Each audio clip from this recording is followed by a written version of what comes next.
Thank you everyone for being here today. My name is Ivan Maluski. I am the Policy Director for Friends of Family Farmers. We're an organization that represents small and mid-sized family farmers and ranchers across the state of Oregon, and we're here today to talk about our support for Senate Bill 197 along with the coalition of groups that we're working with. Senate Bill 197, to give you a little background, requires the creation of rules to regulate air contaminant emissions from dairy operations consistent with recommendations of a state task force from 2008. The Dairy Air Quality Task Force was a multi-stakeholder group that we were on, appointed by then Governor Kulongoski, and they made a series of consensus recommendations that called for the adoption of an Oregon dairy air emissions program, a combination of both voluntary and regulatory measures, which was to begin in 2009. The intent was to reduce these air emissions and prevent future problems from arising. At the time, a large operation called 3 Mile Canyon Farms was one of the most significant sources of agricultural air pollution in the state. And so the legislature in 2007 passed a bill to help create this task force to solve some of these problems. However, this program was never created, and the proposal for a new 30,000 head dairy by the name of Lost Valley Ranch near Boardman that would be a significant new source of air emissions has brought this issue to the fore once again. We would like to use this opportunity today to talk about the need to follow through on the promise of the Dairy Air Quality Task Force. Senate Bill 197 simply ensures that the consensus proposal that the dairy industry, environmental groups, small farms, large farms, all came together on moves forward by 2019. The time is now for this important proposal.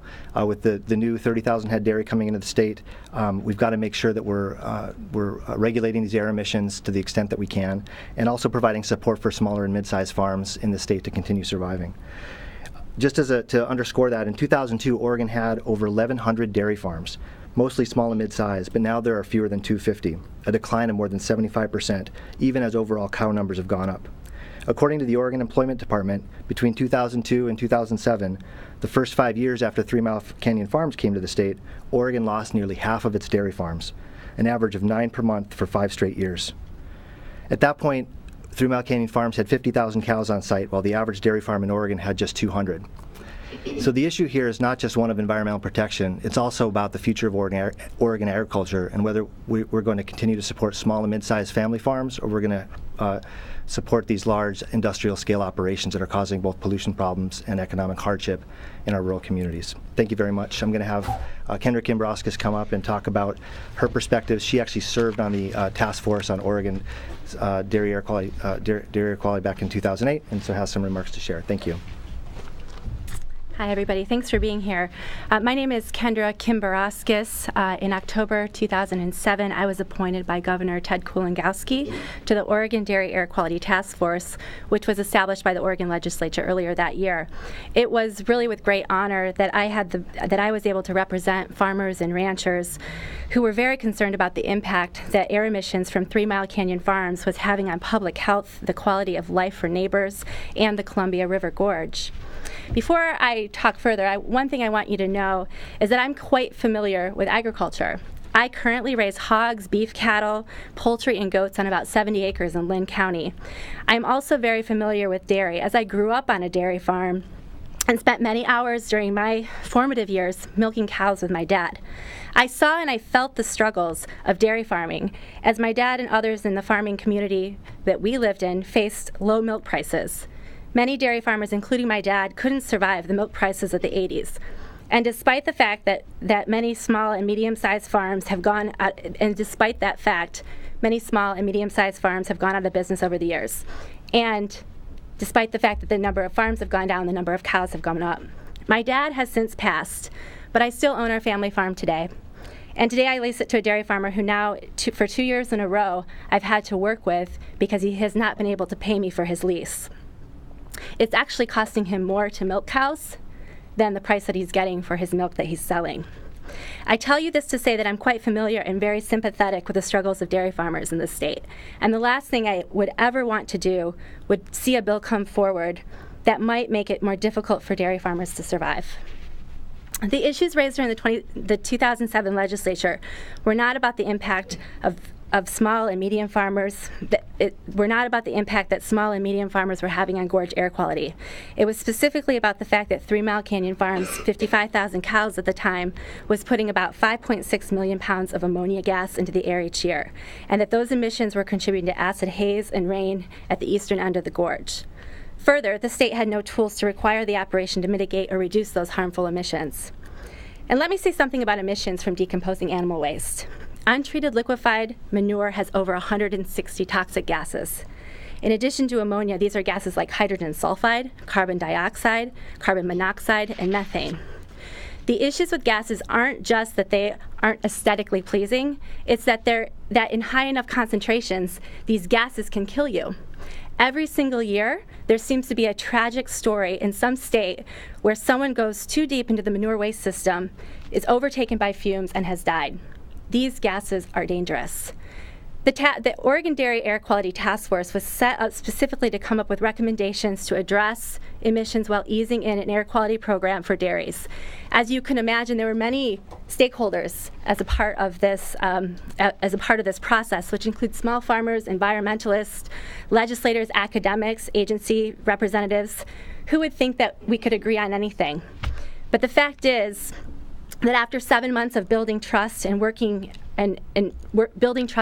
relationships, while examining the science, we came up with a set of recommendations in 2008 that everyone agreed to.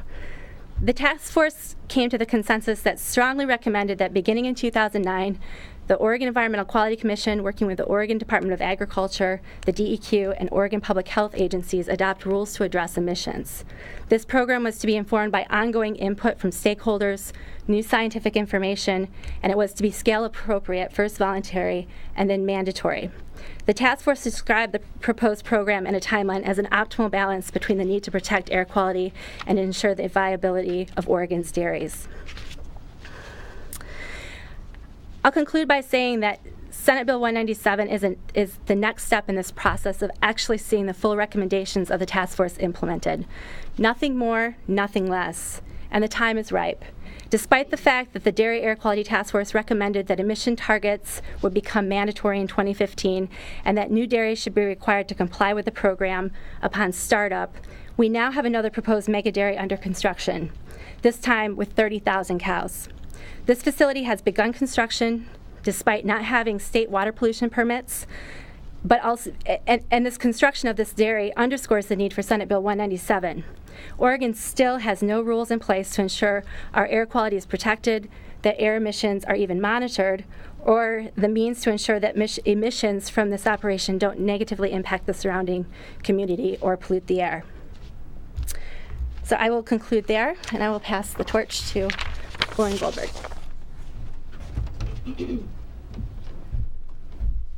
Thank you. My name is Lauren Goldberg. I'm the staff attorney with Columbia Riverkeeper.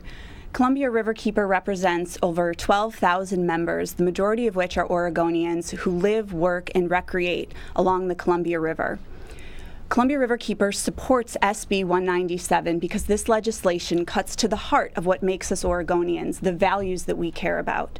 We care about breathing clean air. We care about drinking clean water. And we care about having a level playing field in our state for industry and businesses. What we have right now in Oregon is a gaping loophole in our laws that regulate air pollution that affects our most vulnerable population, children with asthma, the elderly. We have a state in which if you are an industrial source, if you're a factory with a smokestack, you're subject to air pollution controls. What we've learned from the last year is even under those circumstances, we aren't doing enough as a state to monitor and control air pollution. Yet while that's happening in many urban sectors, what we see throughout rural Oregon is these very large mega dairies moving in and existing in this state without modern pollution controls. We are far behind other states throughout the country and in the West in protecting public health and our environmental resources. That's why Columbia Riverkeeper supports passage of this legislation. Thank you.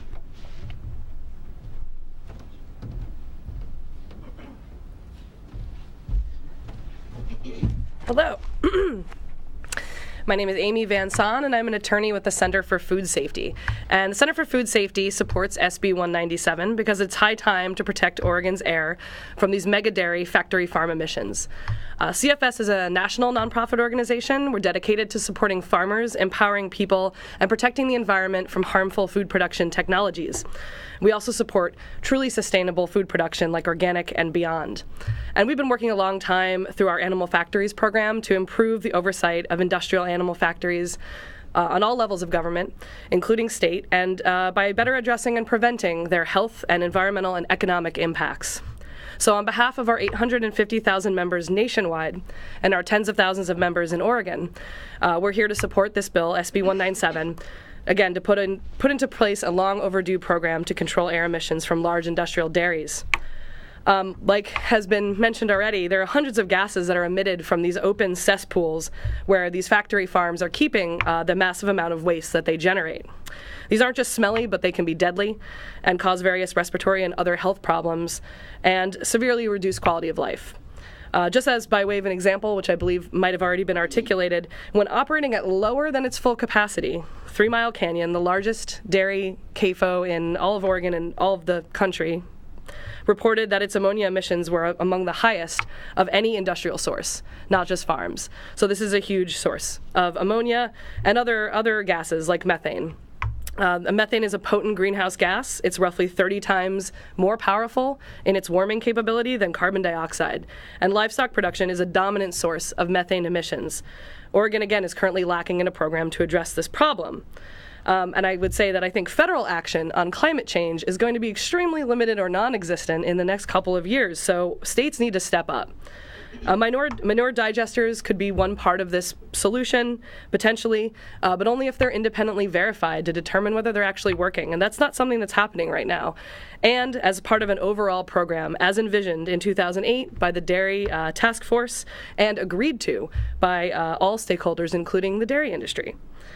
So, moreover, those methane digesters, while they may deal with some of the methane, do not deal with the rest of the emissions coming from open cesspools like ammonia, which again has a lot of health implications. So I'll finish up by saying, current operations in Oregon aside, we need to be worried about the future. We need to level the playing field with other states, like California, which recently enacted legislation to reduce air emissions from its livestock industry, specifically dairy. Otherwise, Oregon is going to become an attractive place for the worst actors to relocate and will be totally unprepared to deal with the increasing toxic air emissions from even more mega dairy factories. As has been said, we're already facing a new one, 30,000 head dairy located near the existing 3 Mile Canyon. So in closing, that's why CFS supports SB 197 and asks that everyone else does as well.